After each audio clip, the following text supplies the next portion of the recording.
కనిపిస్తోంది. భారీ సంఖ్యలో ఉదయం 6 గంటల నుంచే ఓటర్లు క్యూ లైన్లలో బారులు తీరారు తమ ఓటు హక్కును వినియోగించుకోవడానికి. చాలా చోట్ల ఓటర్ల చైతన్యం స్పష్టంగా కనిపిస్తోంది.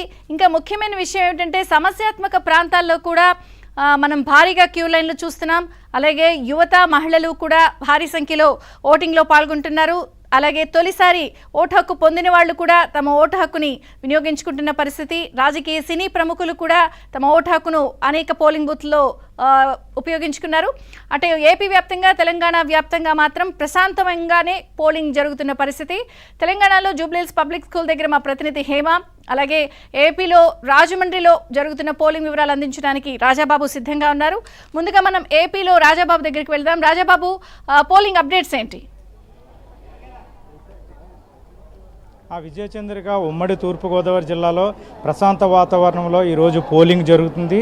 అంటే ఓటర్లలో చైతన్యం రావడం వల్ల పెద్ద ఎత్తున పోలింగ్ కేంద్రాల వద్ద గంటల తరబడి బారులు తీరి మరీ ఓట్లు వేస్తున్నారు. మన ప్రస్తుతం ఇక్కడ రాజమండ్రి సిటీ నియోజకవర్గంలోని పోలింగ్ కేంద్రం వద్ద ఉన్నాం. ఇక్కడ విజువల్స్లో చూడవచ్చు, మండు టెండలో సైతము పెద్ద ఎత్తున ఓటర్లు క్యూ లైన్లో వేచి ఉన్న దృశ్యాలను కూడా మనం విజువల్స్లో చూడవచ్చు.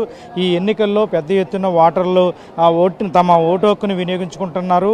మొత్తం ఉదయం నుంచి కూడా ఉదయం 7 గంటల నుంచి కూడా ఇదే పరిస్థితి నెలకొంది. అయితే చాలా పోలింగ్ కేంద్రాల్లో అధికారులు కనీసం వసతులు ఏర్పాటు చేయకపోవడం వల్ల ఓటర్లు తీవ్ర ఇబ్బంది పడుతున్నారు. మన విజువల్స్లో చూడవచ్చు, గంటల తరబడి మండు టెండలోనే ఓటర్లు ఇక్కడ వేచి ఉన్న దృశ్యాలను కూడా మన విజువల్స్లో చూడవచ్చు.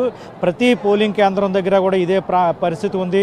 చాలా పోలింగ్ కేంద్రాల్లో సరైన వసతులు ఏర్పాటు చేయకపోవడం వల్ల ఓటర్లు గంటల తరబడి క్యూ లైన్లోనే ఉన్న దృశ్యాలు కూడా మన విజువల్స్లో చూడవచ్చు. తీవ్ర ఇబ్బందులు పడుతున్న పరిస్థితి అయితే నెలకొంది. ఒక పక్క మండు టెండలు ఉన్న నేపథ్యంలో పోలింగ్ అధికారులు సరైన ఏర్పాట్లు చేయకపోవడం వల్ల గంటల తరబడి క్యూ లైన్లో వేచి ఉన్న దృశ్యాలను కూడా మనం విజువల్స్లో చూడవచ్చు. ఇప్పటికే దాదాపు తూర్పుగోదావరి జిల్లాలో 20% పోలింగ్ నమోదైంది. ముఖ్యంగా మహిళలు పెద్ద ఎత్తున ఈ పోలింగ్లో పాల్గొంటున్నారు. వివిధ ప్రాంతాలకు సంబంధించి దూర ప్రాంతాల నుంచి కూడా మహిళా ఓటర్లు వచ్చి ఈ పోలింగ్